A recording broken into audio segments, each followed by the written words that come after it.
So we're actually very lucky to have John Blow. That's the guy who's been sitting up here on stage all this time waiting to get started. We're actually really lucky to have him here. We had him here last year giving one of the morning keynotes, and it was very inspiring. Everyone really enjoyed his presentation. And we thought we'd have him come back and sort of do a follow-up and inspire us again. And he didn't want to come. He's like, well, geez, to kind of be a good conference, don't you want new people to come every year? And so we had to twist his arm a little bit and say, well, we want you back. You're very inspiring. And John is really someone who I see as kind of the plutonic ideal of an indie game developer. He's not an indie developer because he couldn't get a job at EA or something. He's an indie developer because that's what he wants to be or wants to do, and realizes that the types of games that he wants to make, he kind of has to be independent and free in that sense. And really, he's been a champion not only of indie games, but this idea of experimental games. Every year at GDC, he hosts the Experimental Gameplay Workshop, which is inspiring for many folks around the industry. And really, with Chris Hecker and others, started the Indie Game Jam, and that's sort of a model that other developers have been using around the world for experimenting with indie games. And for a long time, I think he was maybe accused of being too idealistic. And it's like, hey, dude, what did you ship? And now, certainly, having put Braid out and the massive success that Braid has received, I think he kind of he seems to have a bit more of a skip in his walk than he used to previously. I think with 93% Metacritic, it's the highest rated. Yeah.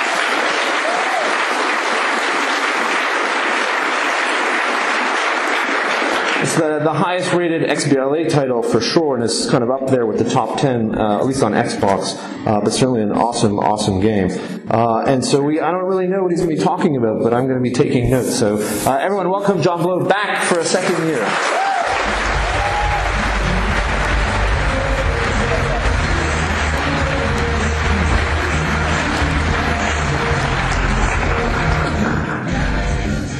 Well, I didn't quite realize this was supposed to be inspiration, or I wouldn't have had such a glaringly negative title. No.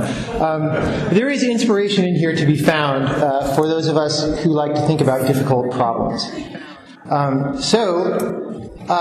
goal here in giving this lecture, and one of the goals that I have as an independent developer, is to try to figure out how to make games that can really touch people, that can change people's lives, or that can actually be genuinely important to them, right? Other media don't have any problem doing this, right? You might meet somebody, a real, ordinary, everyday person, who says, wow, a long time ago I read some book, and it was a really philosophical book, it was really meaningful to me, right? Or I heard some music that's been an emotional anchor to me, or I saw a film when I was very young, and it's really affected the way that I think for the rest of my life. You won't really hear people say that about video games unless either A, they're very young and impressionable and haven't seen much of the world yet, or B, maybe they're professional game designers and you'll say, oh, such and such game really influenced me. But usually they mean more of a professional, game designer, cold kind of influence rather than a deep, hot, this is what my life is about now kind of influence. And how do we get that? How do we make things that are important to people or profound or meaningful?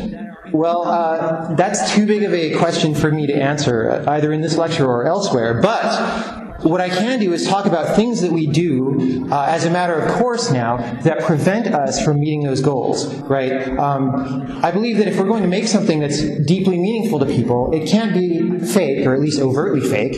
It can't be unimportant, arbitrary, or careless, right? But as an industry, we have adopted design practices and just ways of making games that are ingrained into our core assumptions now that create things that are fake, unimportant, arbitrary, and careless. And the way to try to solve that is difficult, but that's what this lecture is about. So, if we want to make games that are important to people, there are actually two ways to do it, which actually gives us an advantage over other media. We can do it by expression. Here I have a picture of some students watching a film. The film is expressing something to them. We can do that in a game with our audio-visual assets and the story and stuff.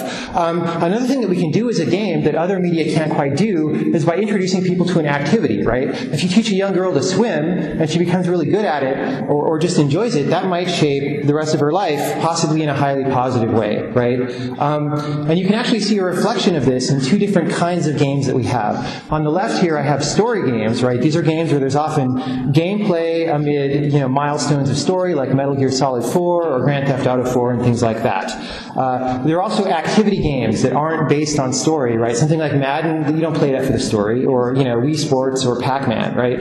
I'm going to be focusing on the kinds of games here on the left, which are a large fraction of what our industry produces. There could be a very, very interesting lecture, a very different lecture about the kinds of games on the right, but I don't have time to talk about those. Wish that I did. So the reason this subject is so interesting to me is developers are always trying to find ways to make better stories, right? Not even dynamic stories, they're certainly working on that, but just static storytelling. If you go and play Valve's developer commentary in games like Half-Life 2, you can see all the steps that they took to convey their statically constructed story in the most efficient and impactful way, right? And of course in academia, we have plenty of academics. Where are my slides? They're gone. We have plenty of academics working on dynamic story techniques, right? And you can read lots of papers about those. So here's an example, again, of some of these games that we're all familiar with that use mostly static story in these examples, but we've also seen some games lately, like Fallout 3 and Far Cry 2, that attempt to do some level of dynamic story. What I have to say about all that is I think that story games are inherently conflicted. They have a structural conflict at so deeply ingrained a level that it's impossible to make them strong. It's impossible to make them, I won't say impossible, but it's very, very difficult to make them profound and impactful and deeply meaningful to people. We all know that stories in games aren't very good. Oh, why is that? Well, maybe it's just because we don't have good people writing stories and whatever. Maybe that's a little bit true, but I think it's also true because our medium prevents the stories from being good. And a large part of this lecture is going to be devoted to explaining how. So I think that if people sense that a work is conflicted in some deep way, they know that it can't be that meaningful or transcendent or profound, right? It'll be disharmonious and it won't resonate with them. So now, really, what I'm going to talk about in this lecture could be viewed as just one problem, but I'm breaking it down into three subcategories so that I can get more specific and maybe talk about ways of dealing with different subparts of the problem, right? So the first conflict that I'm going to talk about is the meaning of a story versus the dynamical meaning of a game. And to do that, I'm going to have to talk about what exactly I mean by dynamical meaning in the first place. But first, some water. And I'm going to do this by moving away from the AAA games for a minute and talking about art games. There are many different kinds of art games. There are many different schools of thought, and the particular one that I'm going to talk about doesn't specifically have a name.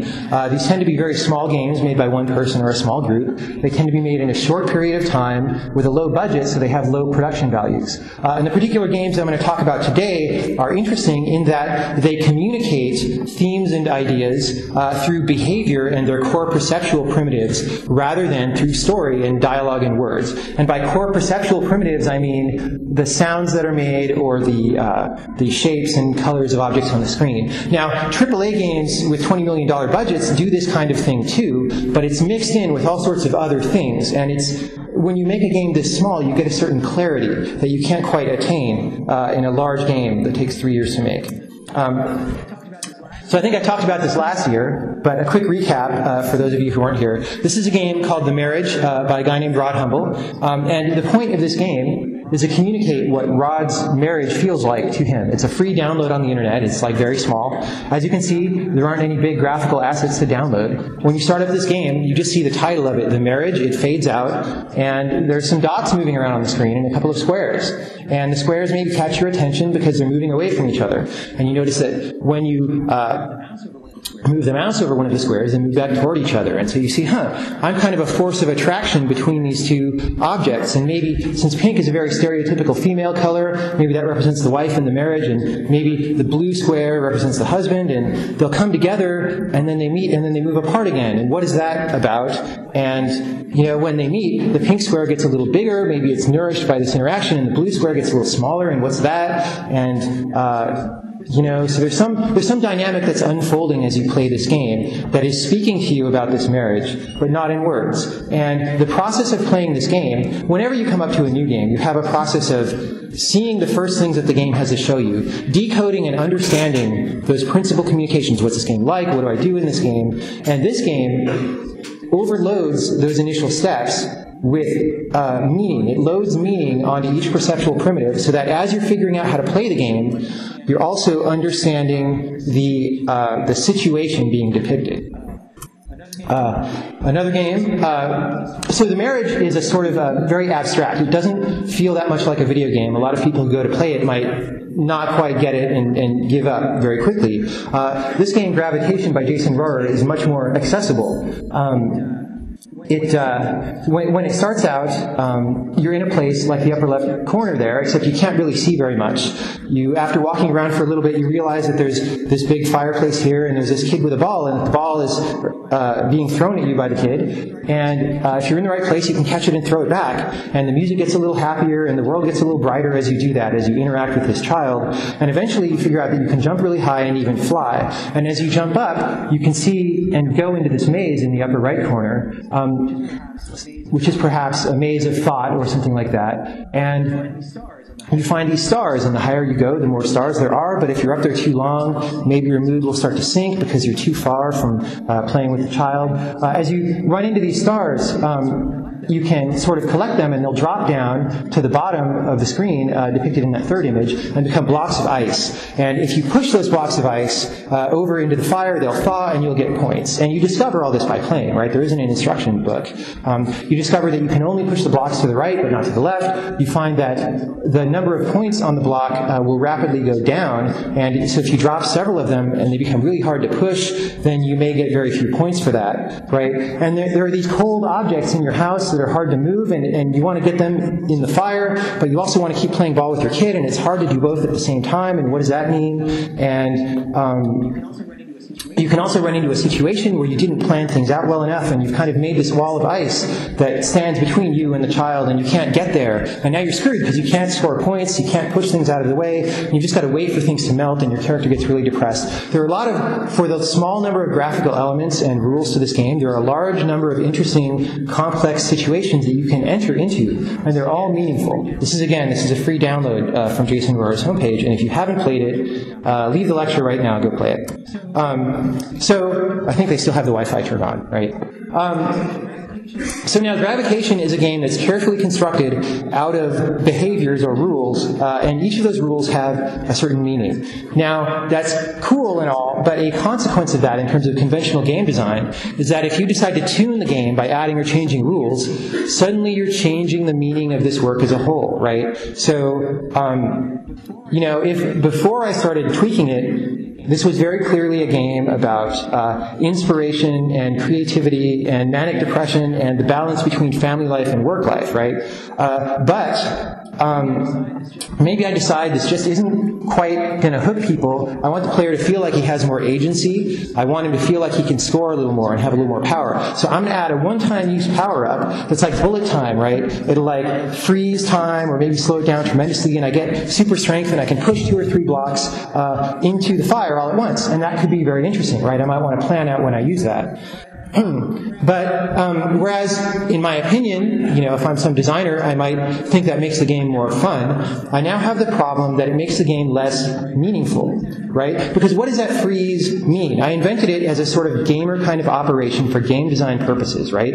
It didn't come from the initial idea of describing the interaction of a family with, a working father. So what have I done? I've maybe weakened the interpretation of the game, or maybe I've introduced an idea that's going to be misinterpreted, right? That can happen. So if I list out, here's a table where I'm listing out on the left, with a lot of dots because I didn't want to type them all, but there's a bunch of rules making up this game, like the stars become blocks of ice, and the blocks could prevent you from reaching the child. And on the right, there's some interpretations that the player might form, and I don't know exactly what those are, but as the author, I can guess, right? So, maybe I'm thinking that the stars are ideas, and as I bring them down into my house, they become concrete projects that I'm working on, right? But maybe in the third line there, when I designed this game, there was a bug that I didn't really observe, so I didn't fix it. That happens all the time, right? And I didn't see it, but maybe under some circumstances, a variable like flips over into a negative number, and the kid turns to the left away from me and stops throwing the ball, but just stands there.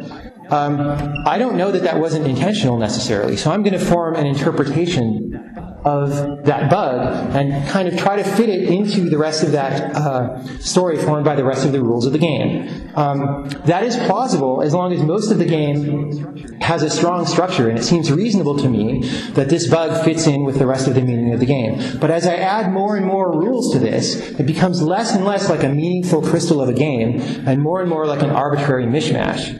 Right?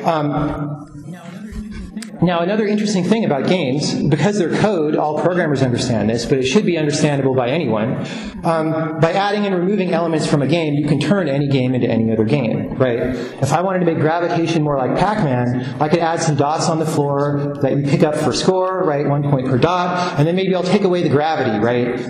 And so you can just walk around, and the sky is not the sky anymore; it's like the ground, And the first time I do that, maybe there's just dots, but the rest of the game is still gravitation. The player might have some interpretation like, oh, you're cleaning up the house instead of playing with the kid, like the dots are trash or something, and I don't know why that's thematically important on the same level as the other stuff, but I'll take the author's word for it, right? But as you get more and more toward Pac-Man, the original meaning about the family interactions becomes less and less plausible, like as you add ghosts and power pills and stuff. But the point that I want to make with this chart is that you always have an interpretation, a potential interpretation for any behavior, any rule that you add to a game. And even if I delete all the gravitation rules and add all the Pac-Man rules, I have a game that's exactly Pac-Man, but that has an interpretation. And the thing is that in the games industry, we're just used to not paying attention to that interpretation. But it's there, right? Some people make jokes about it, like, oh, Pac-Man's a joke about drugs or something, because you eat the power pills and go on a rampage. That's kind of a plausible interpretation of Pac-Man, sort of, right? And that's what I want to talk about.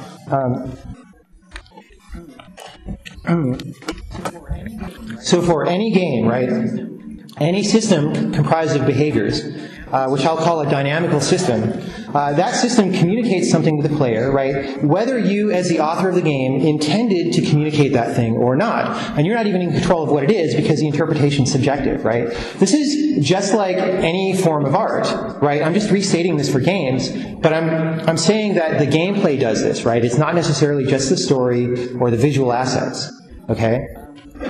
And this is what I'm calling the dynamical meaning. The dynamical meaning is whatever the coagulation of all these things in the right-hand interpretation column, if you put all those together, the intentional ones and the unintentional ones, the dynamical meaning is what you get. So if any of you have read Ian Bogost's stuff, he has this idea called procedural rhetoric, where you say things through gameplay. What I'm calling dynamical meaning is like that, but more vague and more fuzzy, because it doesn't have to be rhetorical, it doesn't have to be intentional, and it doesn't even have to be procedural. I think that procedures are an implementation detail, and what we really care about is behavior of a game system, which we usually codify in rules by writing programs, but it's not necessary. Behavior can just exist. So what I want to hammer home and beat like a dead horse is that gravitation conveys thematic elements to the audience, but it does not tell a story. Which brings me to that first conflict. I've just got done saying that every game has this dynamical meaning that arises from the rules of gameplay. And games that have story also have semantics of the story, right? The plot and characters and all that stuff, the mood that is trying to be imposed by this authored story. Whether it's pre-baked, right, pre-authored, or dynamic. That is happening, right?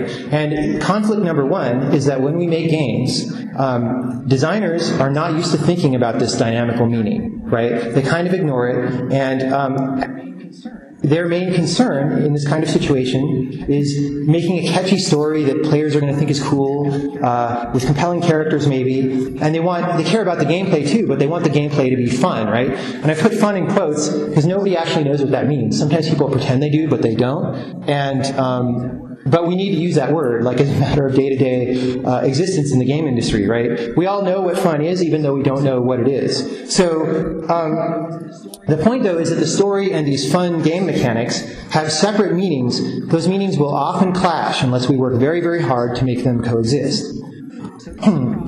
So this is a problem that we have barely noticed, right, as an industry yet.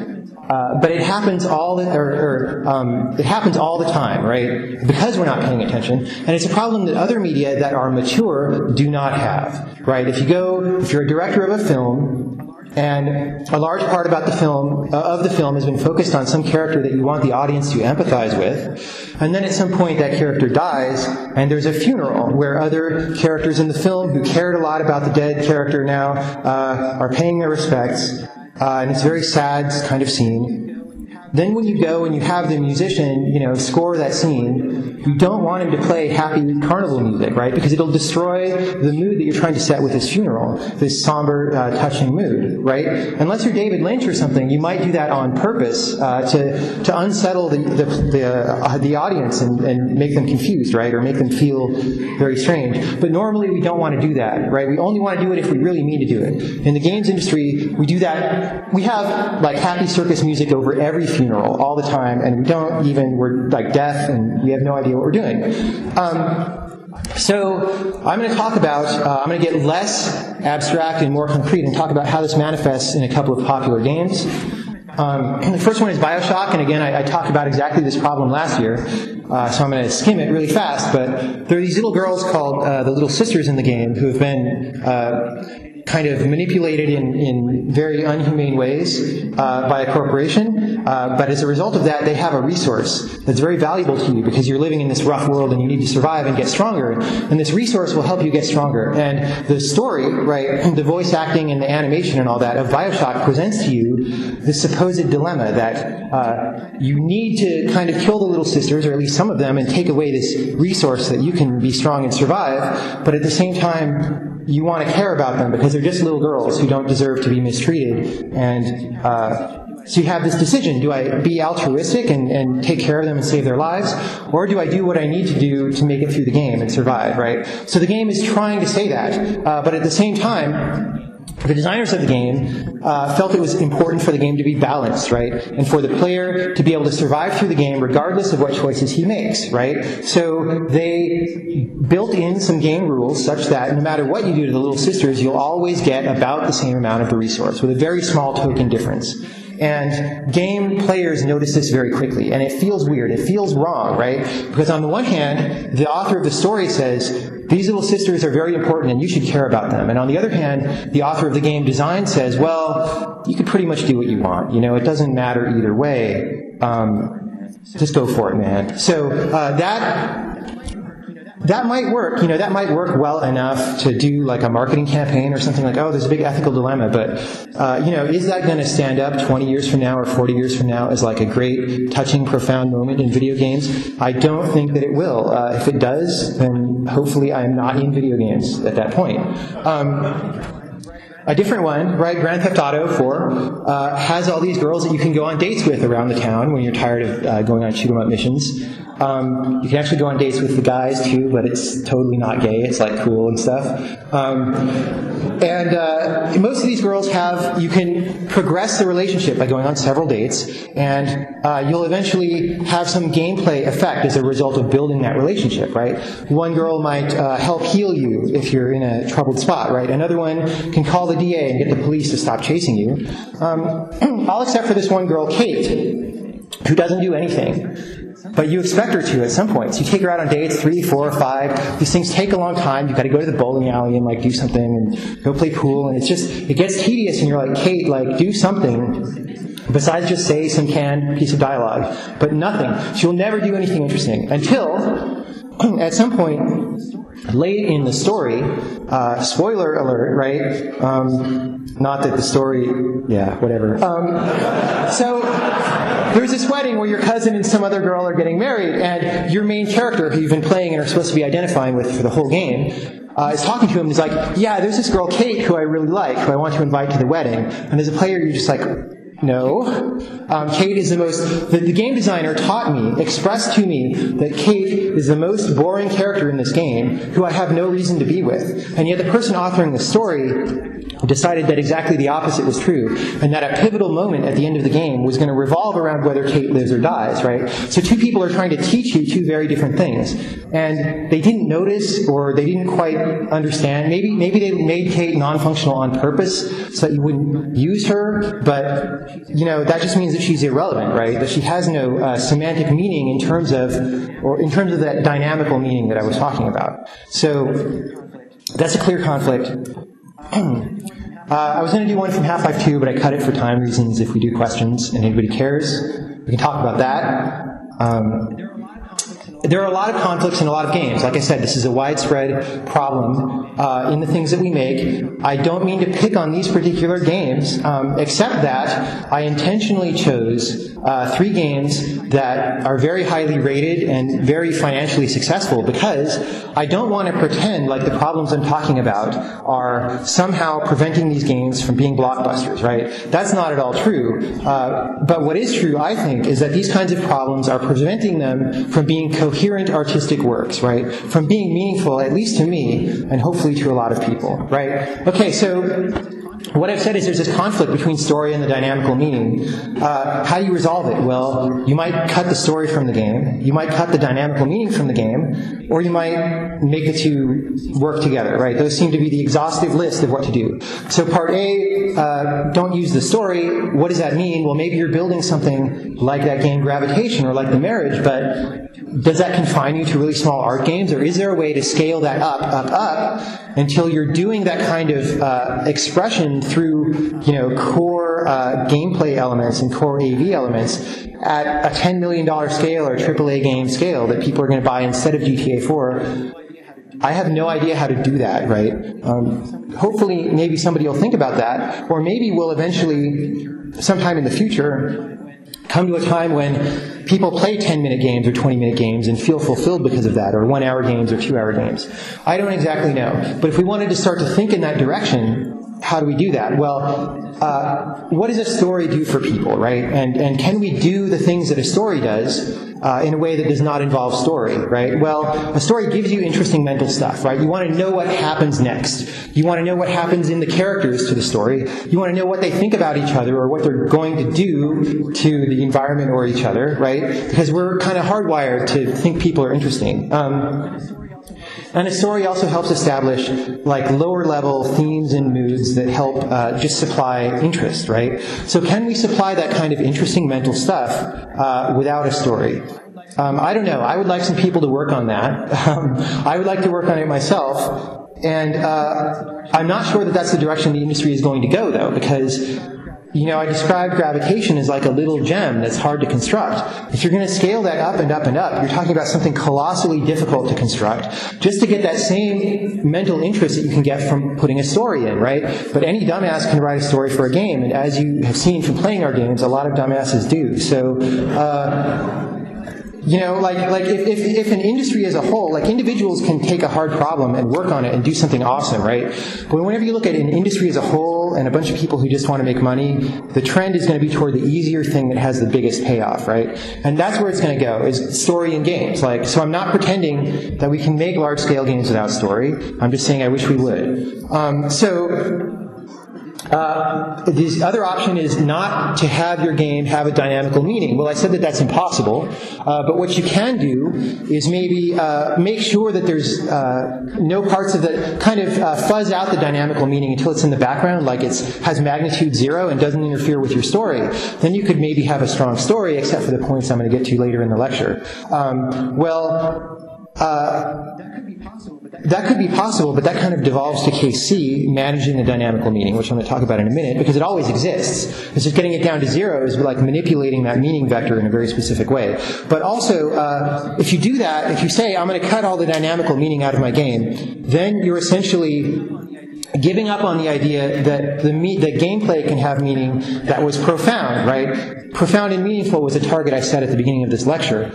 if you say, I'm going to make it unnoticeable and like magnitude 0, then that's meaningless, right? That's the opposite of where we're trying to go. The story might be meaningful and profound, but then why is it in a game, right? Why didn't you just go make a film, right? Or write a novel or something? So the third option, which is kind of what we have to do, is tight coupling, which is what Ian Bogost called it, which is when you just work really hard to make the story and the dynamical meaning cohere and not openly conflict with each other, right? And the problem is that's kind of like pressing bubbles out of wallpaper, right? You press one down and another one pops up over here because you end up changing aspects of the story that don't fit the gameplay and changing aspects of the gameplay that don't fit the story. And this is really hard because A, we don't have a culture of designers paying attention to dynamical meaning, like I was saying, but B, the AAA production model makes this very, very difficult because you often can't really tell what gameplay is going to be like until very late in a project, and it's often too late to make large changes at that point, and good luck convincing a team to make huge sweeping changes for some little, hey, this dude said there's a conflict between the gameplay and the story, we have to change everything. Like, if you made a game and at the outset you wanted the game to be thematically about how technology alienates humans from one another or something, right? And then at some point, you go on vacation as a lead designer and you come back or you go on another project for a while. You come back very late in the game, and somebody has put a robotic sidekick into the game that's cute and tells jokes, and that follows the main character around everywhere. And you're like, it's a robotic sidekick. It can't be humanistic and funny because that goes against the theme of the alienation of technology. We have to cut that and replace it with a sidekick dog, right, or something. But then it's like, we have all these characters. We already wrote dialogue about how they make jokes about the robot and tell him he needs to oil his brain or something. And that would make sense saying that to a dog, and we already recorded those in voice acting, right? And that's going to suck. And we designed all these levels that use the robot's tractor beam, and it doesn't make sense for a dog to have a tractor beam. So what? Maybe he's a telekinetic dog? I don't know. You end up, if you take this seriously, it's a tremendous amount of work that, quite honestly, nobody's ever going to do because it's not affordable, right? It's not feasible financially, or in terms of reasonably spending the lives of the 100 people you have working on your game for 3 years, right? But if that's true, that's kind of a drag, because does that mean that we're kind of doomed to make these works that don't stand up for themselves? I don't know. So that one, story and gameplay conflicting, is one problem that I think runs very deep, and as I said, it's very hard to solve, but in theory it is solvable, right? Given an infinite amount of resources, manpower and time and all that stuff, you could come up with a very large-scale game that is perfect in that sense, and you could do it repeatedly forever, right? But the next things I'm going to talk about don't even make that possible. I'll just start talking and you'll get what I'm saying. So the second conflict I'm going to talk about is called challenge versus progression. The progression comes from story, usually. It can come from other things too. But here I'm going to focus on story, right? For a story to be interesting and compelling, it has to occur. Time has to move in the space of the story as you go through the game. You need to go from scene to scene to scene, right? But we also don't know how to make games that don't have challenge in them, right?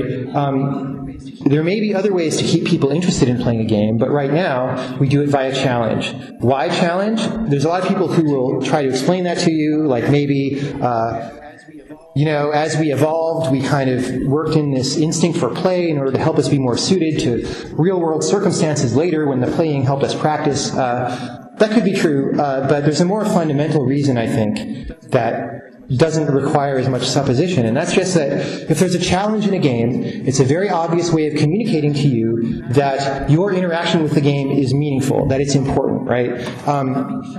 If I'm being shot at by guys and I don't duck behind cover or whatever, or I suck at aiming, it's very obvious that bad things are going to happen to me, right?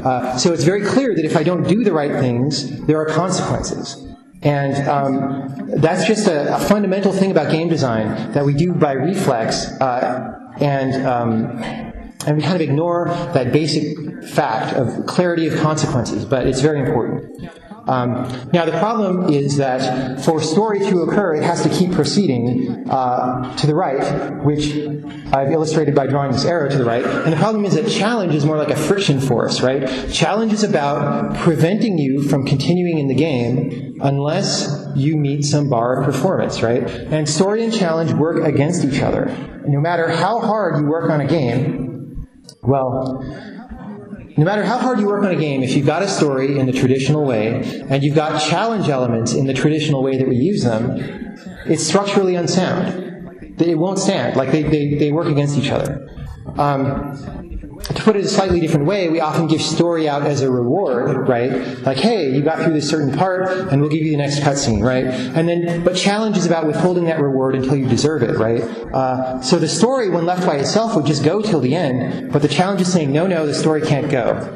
And that's a problem. We've noticed that this is a problem over the past little while in the games industry.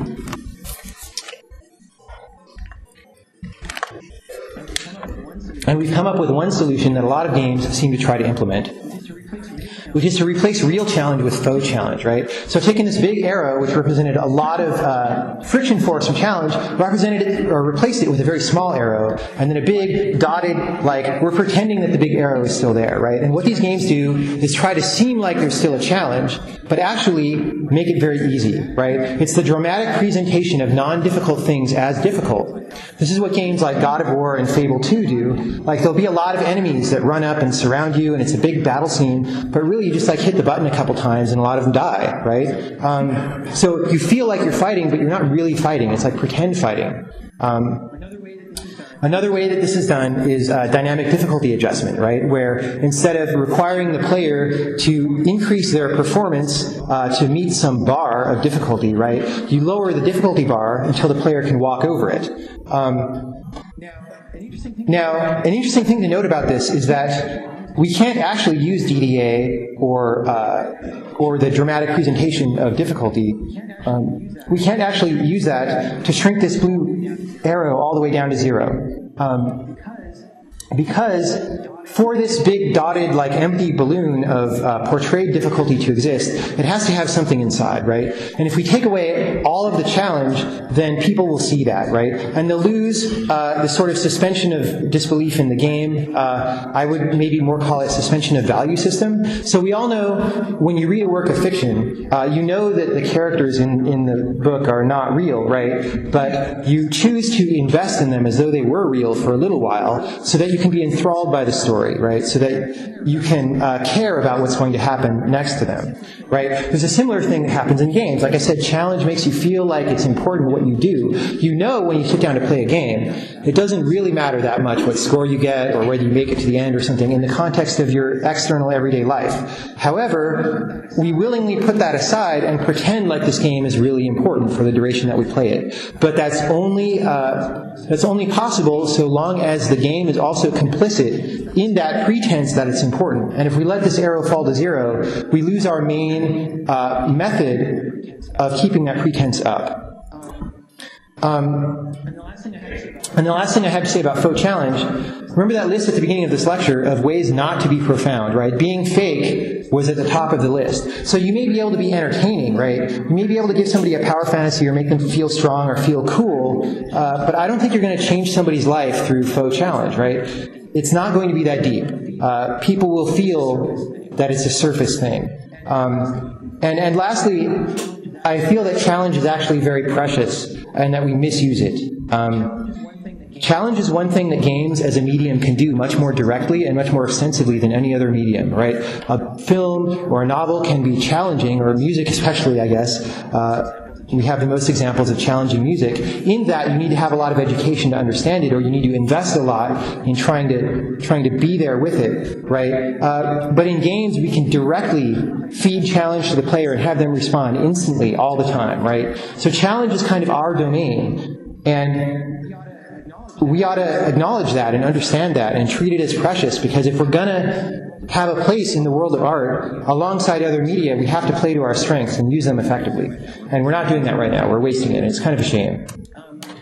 Now, I've used the word challenge a lot And that may make you think that I'm calling for, oh, games must all be very difficult and frustrating to the player and stuff. I don't think that's true. A game doesn't need to be difficult, right? It just needs to be interesting. It needs to convince the player that their actions matter. And challenge is one way that we know how to do that because we've fallen back on that time and time again over the decades. But I think there are other ways that we're only just starting to explore. Instead of presenting things as like a violent, you better live up to this kind of challenge, or a hard, are you smart enough to figure out this puzzle kind of challenge, you can have things that are more like invitations, right? Open requests that the players step up to a certain level of performance for which there is a consummate reward if they choose to meet that level of performance, right? Maybe it's not even performance. Maybe it's, hey, I'm giving you this opportunity to expand your aesthetic notions of what is beautiful, right, or what is interesting. Games can work in that space, and I could give a whole hour lecture about that, and I kind of did at the GDC this year, but it's not available online. Hopefully I'll put it up when I put this one up. So, third conflict, interactivity versus pre-baked delivery. And kind of dynamic stories too, although that's not in the titles. So, if we're using a story, and we're trying to be meaningful to people, often we're trying to create drama, or some kind of, crafted moments that land, on the audience or are received by them in a way that we have crafted carefully. This requires a lot of technique, right? Pacing and framing and setting things up. It requires delivery, as they call it, in the stand-up comedy field, for example. You could have a comic stand in front of an audience and tell a bunch of jokes, and nobody will think they are funny, right? And then you could bring in another comic, next door, fresh audience, hopefully, and say exactly the same jokes, exactly the same words, but he will deliver them differently and more skillfully, and everybody will be just rolling, right? Same jokes. Well, what's the difference? Well, one guy just understands delivery. He understands how to set things up and pace them and frame them. And games don't let us do that because they're interactive. And interactivity directly sabotages this minute-to-minute delivery, which is the way that effective stories are told, right? This kind of technique doesn't just come into play in stand-up comedy, right? There are poetics that occur even in just written prose. There are sequences of ideas that are placed careful distances of each other. If I write this sentence, I know that you read this sentence recently, or if I use this word, I'm going to use the synonym over here instead of the same word again. The context is used all the time, right? In games, you don't know where the player just came from, right? You don't know if he's holding a gun in his hand or some flowers. You don't know if he's wearing pants or what. As a designer, we could try to approach that problem and pre-author a bunch of content or think in advance about everything the player might do. But as we know, this invites a combinatorial explosion that we just can't deal with, right? You cannot think about all these things in advance. You cannot pre-bake that content. My favorite illustration of this is shown in these pictures here. It's a walkthrough of the game Deus Ex from the comedy site Old Man Murray, where their instructions to the player for the walkthrough, in the beginning of the game, you go through this military base and you get all your instructions, and they said, hey, pick up that big American flag in the lobby and just stick it in front of everybody that you're about to talk to, right? And it makes every situation completely ridiculous, because you're talking to this guy and he's like, oh, Agent Denton, we need you to infiltrate the Statue of Liberty and kill all the terrorists, and you're going to need these weapons to do it. And he's super serious and stuff. There's this American flag that you're waving in his face, and there was no way for the designers to anticipate that, right? This happens with everything in every game that we make, right? I just like this because it's an extremely prominent reminder of that. But there's also a deeper structural problem, right? So that's a surface problem, delivery, right? Interactivity also sabotages story at a deeper level, which you can illustrate with the classic idea of Chekhov's gun, right? Anton Chekhov said, if you say in the first chapter that there's a rifle hanging on the wall, in the second or third chapter it absolutely must go off, right? If it's not going to be fired, it shouldn't be hanging there. So what does this do in linear media stories, right? The main point that Chekhov was trying to call attention to there is that it provides an economy of audience attention, right? If you just want to put cool stuff on stage and, I wanted this place to feel a little Old West, so I want to put a gun on the wall. some people in the audience are going to be wondering, like, what's the deal with that gun? You know, they're going to be thinking about it. Whose gun is that? Who's going to use it? Because people like to think about people, right? And then the play goes on, and nobody shoots anybody, and it's like, wow, that kind of pulled the audience's attention away from the things that the playwright was actually, and the director were actually trying to have them focus their attention on, the specific relationships and specific things that happen, right? So this is a way of ensuring that you optimally use the elements in your play to focus the attention where you want it, right? That's one fundamental technique of telling good stories. As a side effect, a lot of other good things happen as a result of Chekhov's gun, right? The gun provides foreshadowing because you are going to be thinking about it now, because that gun was put on that mantelpiece intentionally. So you're thinking, wow, who's going to use that? And who, right now in this scene, when they're having this very mild but may lead to a bigger argument later, who's thinking about that gun in terms of the characters in the play, right? It also provides justification. If you have two characters at the end of the play and they both just have been hanging out and there was no gun and they're just arguing, and all of a sudden one of them pulls a gun out of his pocket and goes bam and shoots the other guy, it's like, that's kind of a deus ex machina. It's like, where the hell did that come from, right? I had no idea as the viewer of this play that the stakes of this argument involved somebody getting shot. And again, you might do that intentionally, but very rarely. Usually you don't want to do that, right? Furthermore, so having the gun on the mantle provides that justification. Furthermore, in a good, well-told story, it is not an out-of-context gun like floating in the Matrix, right? It's like, it's got context, right? Why is there a gun on the wall? Well, it belongs to a hunter or an ex-military officer, right? Well, why is it being displayed? Well, either he keeps it ready to be used at a moment's notice, or maybe he's proud of, having done something with it 10 years ago. That's going to affect what one of the prominent characters in the play is who he is in the minds of the audience and the other people in the play. It's going to affect the setting. It's going to affect what the characters think about each other and the mood that they have of occupying this place. One decision like that affects everything in a well-told story, right? So Chekhov's gun and other techniques, which I'm not going to talk about because of time, requires an intense pre-process in order to generate a well-told story, right? So story is, in essence, a filtered presentation of events that have already happened, at least in the mind of the author, if not in the mind of the audience. Now, we can have dynamic stories, right? That's one thing that a lot of people propose to try to deal with pre-baked content kind of problems. We can't anticipate everything the player's going to do, but we can have a story adjust, give them more freedom, give them the feeling of being in a world where they have more agency, right? One thing that people say is if we just have AI that's good enough to do that, we'll be fine. I don't believe that, because a drama manager, which should be apparent if you just look at Chekhov's gun for a bit, all those subtle changes that you make to make the story good require human-level AI, right? You have to solve what is called the hard AI problem, on which virtually no progress has been made for 50 years. So if you think that's going to happen anytime soon, good luck. If it happens, we'll have a lot more to worry about than just if our drama manager is good or not, right? We'll have much bigger ethical issues to think about in the world. So I'm kind of going to put that to the side. If that happens, this lecture is out of date. But even if you had a human quality drama manager, or if you had an actual human in the loop of your game making up the events, like you have in ARGs or something sometimes, right? That human can never even match the quality that you can get by having a human author a pre-baked story, right? Because he can't do Chekhov's gun properly. He can't do any of these structural storytelling techniques properly. He just has to dynamically adjust and do the best thing that he can do as time goes on, which is a subset, and probably a weak subset, of all the stories that you can tell if you can just tell any story. If you don't believe this, I want to bring up one analogy that may be clear to people who do programming or who do character animation.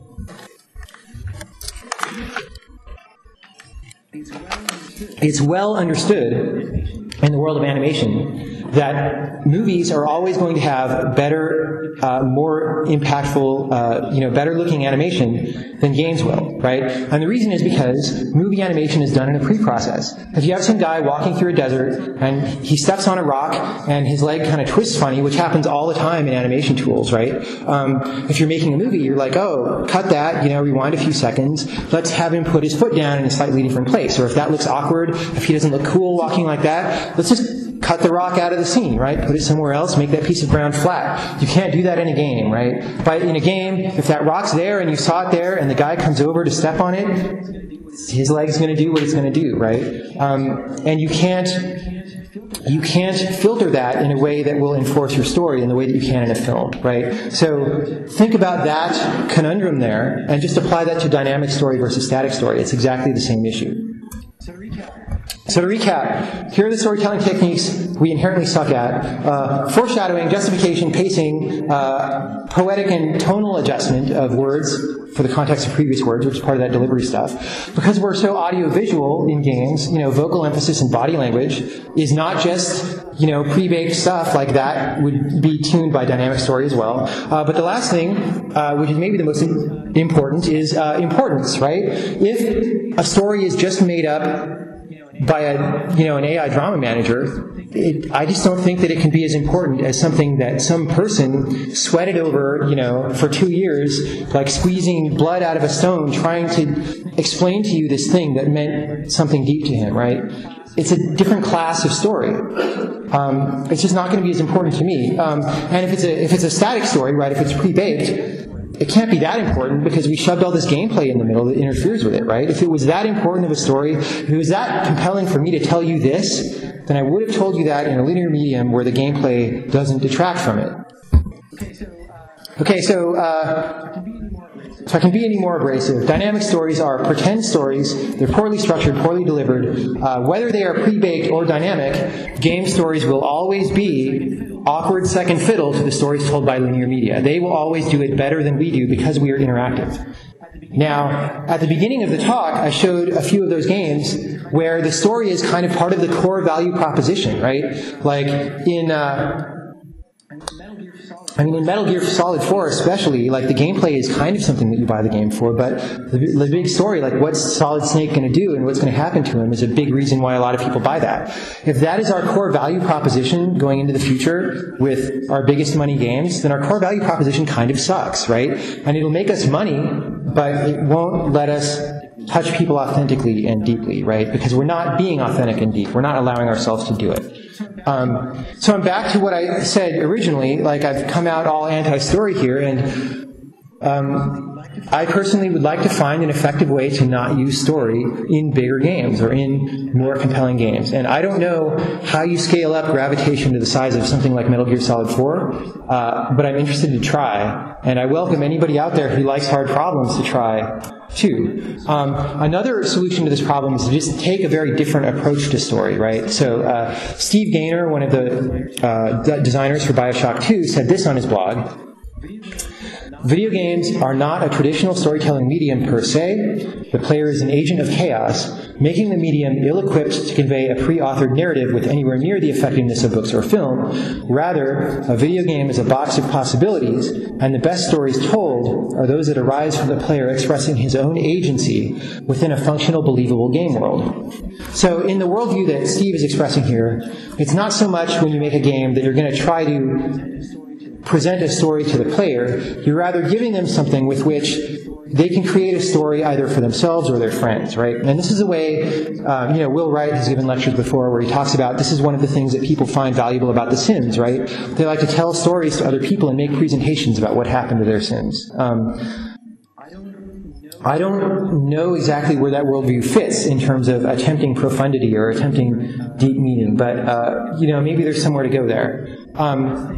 The last thing, I asked this question before, what does story provide and can we provide it in a different way? Usually when we think about this, we focus on linear media that have stories, that have plots, right? All of the conflicts that I was talking about before come from, or at least gain their large magnitude, from the fact that they're about sequences of events over time, right? And interactivity doesn't let you predict sequences of events over time. There are many other forms of art that plenty of people would say are plenty profound and plenty deep and that they were deeply moved by, like music and sculpture and painting and all kinds of things, right? That we as designers do not very often look to for reference. And we sure could, right? I think that we're a little too much steeped in the movie culture, right? Mainly the movie culture, sometimes the book culture. We could do well to get far, far away from that in the future. And I think that these art games are a good first step at trying to move away from that. I don't know how far we can go in that direction. I'd like to see us experiment a lot. But if this kind of experimentation is going to happen, which sort of brings me to my last point, we art game authors need to abandon the message model of meaning, right? The way that I described both of these games, they were very carefully crafted in terms of each gameplay rule meaning a specific thing. And that can be very interesting, but it can also be taken too far. And I think it already has been taken too far in terms of some of the less skillful art games that have been produced lately, right? I think if you're trying to be deep or meaningful, the message model of meaning is an insufficient way to make games, right? And what is that? Well, we all know there are little fables for kids and stuff that have some short, easy-to-understand story, and it ends like, hey, the moral of the story is people in glass houses shouldn't throw stones, right? And you're saying something to somebody, perhaps in a condescending way, like, hey, I'm smarter than you, and I'm telling you something that you should live by. That's kind of insulting, right? A little bit. Like, if you can't talk to a peer that way. You talk to a child that way. And a lot of gamers get mad at the idea of art games, partly because they think we're trying to take away their fun, but partly because I think they do anticipate being condescended to. And sometimes they're right? Sometimes we would do well to actively try to avoid that model of condescension when creating something for an audience. The other problem with the message model of meaning is that it trivializes meaning, right? Like in high school, in America at least, I was taught to read notable books and then write these 5-paragraph essays that explain very redundantly and very boringly what the book is about, which is bullshit. Like, if you could say what the book was about in the 5-paragraph essay form, then the author of the book would have just written a 5-paragraph essay explaining to you the thing. He wouldn't have written a 300-page book, right? But he felt the need to write that book, and why are you trying to, I don't know, never mind. But, So that sucks. And my friend Frank Lance explained it very well and very poetically when he said we should be aiming for meaning which is less specific, less concrete and deliberate, harder to define, harder to pin down, a meaning that transcends the author-reader conduit model of message-style meaning, a meaning that absorbs intention but is not bound by it, a meaning that can't be reduced to a claim about the world but is no less about the world because of it. All right? If we can do that, I think we'll be okay. So I think when somebody sits down and tries to make one of these games with a message model in mind, he's deluding himself at least a little bit. Because the true meaning of a game, that aggregation of all those right-hand side columns of interpretations of all those game rules, is always going to be much more complex than whatever you set out to build, right? Not just because the player will have his own interpretation, but because very quickly the combinatorics go through the roof, and you can't predict what people are going to see and what they're going to do, right? I'm okay with that. My attitude in making games is, much like I was saying about the 5-paragraph essay, if I can put all this meaning into a little box and wrap it up with a bow and hand it to you and say, here you go, here's my message for you. You can fully understand this just by opening the box and looking in. It can't be that important, right? Because I'm just some guy. Like, if I understand something, it's not going to be profound, right? It's not going to be something deep about the world or about things beyond the world, right? So my model for what I try to do, rather than taking a message and putting it in a box, is maybe try to find something I don't fully understand, right? That's worth communicating to somebody, right? Like, I don't quite understand this thing over here, but it seems very important to me. And I can point at it, like, it's over there. Like, can you see it? And not everybody will be able to see what I'm pointing at, right? But some people will. Some people will see it, and they'll see maybe more of it than I do, or different parts of it than I do. And in their play experience, they'll build up a different perspective on this thing that I'm pointing at than I had. But they'll be kind of seeing the same thing, and we will have this kind of communication that is very rare and very precious, and I think is one of the things that we can aim for, or should be aiming for, if we want our medium to be anything but, trivial enjoyment. So, I just said that if I can say things, if I can make concrete statements, they're not they can't be that important, right? And I spent most of this lecture making statements about story. So I would like to end it with a question about something that I don't completely understand, but that I would just like to offer, right? Early in the talk, I said that, all these rules in games like Passage are very meaningful. And if you just want to be a game designer, and add this kind of gamer rule that makes the gameplay more cool, but that disregards the meaning, then you maybe damage the meaning of the work, or make it more muddled, right? Maybe, but maybe not, right? What if you designed a game that was very clearly meaningful, right? It had a sound, solid structure, it didn't have any conflicting elements, and then you inserted a gamer trope, like we're all familiar with, like invulnerability, or, super strength, or bullet time, that clearly had no place in that, right? Could you use that as a lens to observe all of the things that do belong in that structure of meaning, right? Could you use it to use our medium to investigate these themes, say, of family and relationships between work and home in a different way, in a way that people would have never expected, right? Because if I make a game like this, and every rule that I ever express comes from this one solid picture that I have, that I'm trying to communicate to you, then I could do something very touching and personal, right? And that's valuable. And that's one model of art, right? But one other thing that I can do is, try to introduce some kind of external perspective, some way to use the game as a medium to step outside of my internal mental structure of what family life is about, and escape it, right? And I haven't explained that very well, but I'm going to leave it at that. Thanks very much. If we have any more time, we can take questions. I know you mentioned that if we came back to this, that if anyone wanted to know what had happened with Half-Life 2 that you were directing, and was asked about it, that you'd go back and actually cover what you saw as the flaws in it? Yeah, well, there are many flaws in all those games, right? But the one that I was going to talk about in Half-Life 2 is there's a fundamental tension, again, between the story and characterization and the structure of being a first-person shooter, right? So Half-Life 2 is one of the newer, in a very long line of evolution of first-person shooters where certain design standards have been adopted, right? And the one that's being used there for much of the game is, you're in an arena, there's a locked door preventing you from going to the next arena yet, and you've got to fight some monsters, or bring an object to a location which involves fighting off the monsters on the way there, or whatever, to open the way to the next arena, right? And that does a few things, right? That structure helps pace out the game. It helps the players understand what they need to do, right? They need to get through this arena and the next one and the next one all the way to the end.